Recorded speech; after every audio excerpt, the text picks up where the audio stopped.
Allian, and today I want to talk to you about your presser foot's pressure.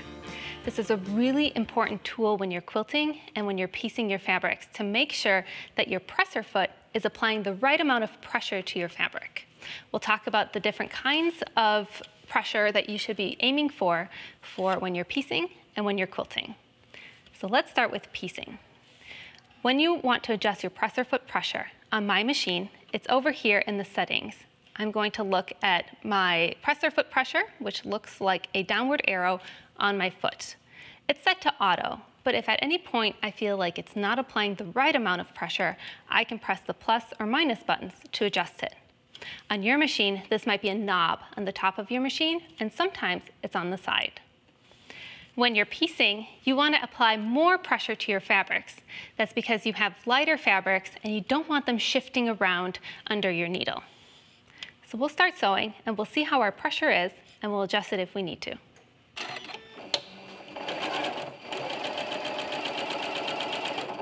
If I feel like my fabrics are shifting a little bit, I'll apply a little bit more pressure.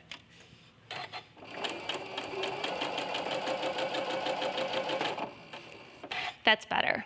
It gripped my fabric a little bit more and allowed it to feed through nicely. You should never feel like you're pushing your fabric through your machine or pulling it out. You should let the machine do the job, and if you feel like it's not, a good culprit might be your presser foot pressure. This also applies when we're quilting.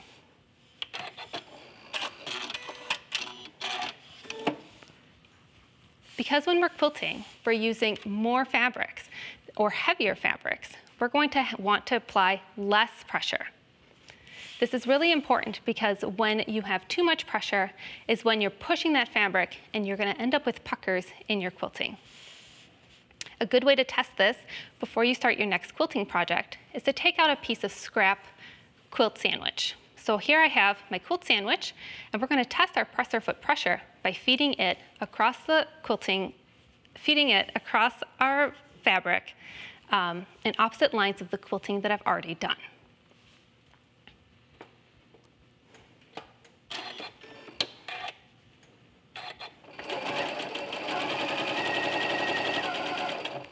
As I'm nearing this corner, you might notice that there's some fabric bunching up near that seam. That means that my presser foot pressure is too great, and it's pushing that fabric too much, which will result in a pucker right at that seam.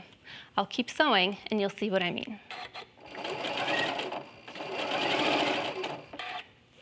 So there's a bit of pulling here, and as I would continue to make lines, they're going to create puckers, and if you ever get that in your quilting, it means your presser foot pressure is too great. I'm going to go back to my presser foot and I'm going to lower that pressure a little bit. I'm going to sew through this next line and see how it does.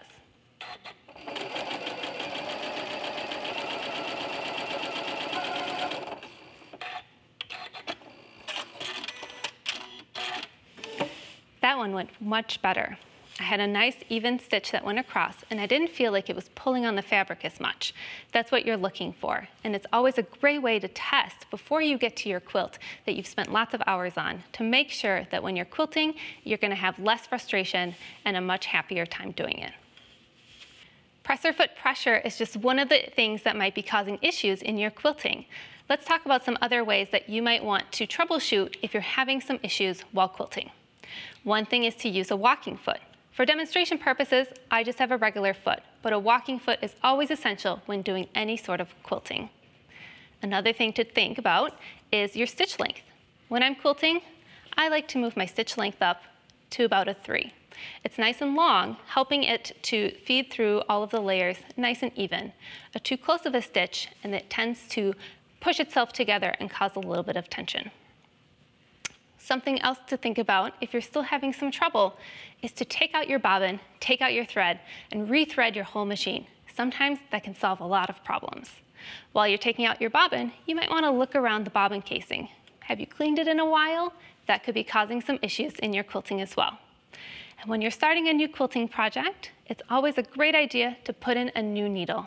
A new needle is nice and sharp. It's going to pierce through all of that fabric nice and easily, creating that beautiful straight line quilting that we're after. So these are all things you want to check.